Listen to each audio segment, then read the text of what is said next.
এবার তাড়াতাড়ি লাগছে।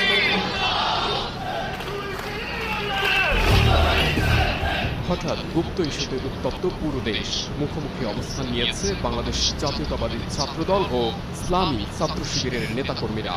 রাতে দুই সংগঠনের পাল্টাপাল্টি বিক্ষোভ ও স্লোগানে ভারী হয়ে ওঠে ক্যাম্পাস এলাকা।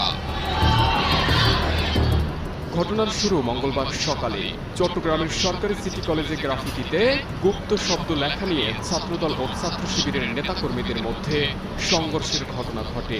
এদিন সকাল 10টা থেকে বিকেল 4টা পর্যন্ত দুই দফায় সংঘর্ষ চলে। এ সময় ধারালো অস্ত্র ও লাঠি সোটা হাতে উভয় পক্ষের কর্মীদের দেখা গেছে। ধাওয়া পাল্টা ধাওয়ায় আহত হয়েছেন দুপক্ষের অন্তত 20 জন। কলেজ সূত্রে জানা গেছে, একটি গ্রাফিতির নিচে আগে লেখা ছিল ছাত্র রাজনীতি ও ছাত্রলীগ মুক্ত ক্যাম্পাস। গতকাল সোমবার কলেজ শাখা ছাত্র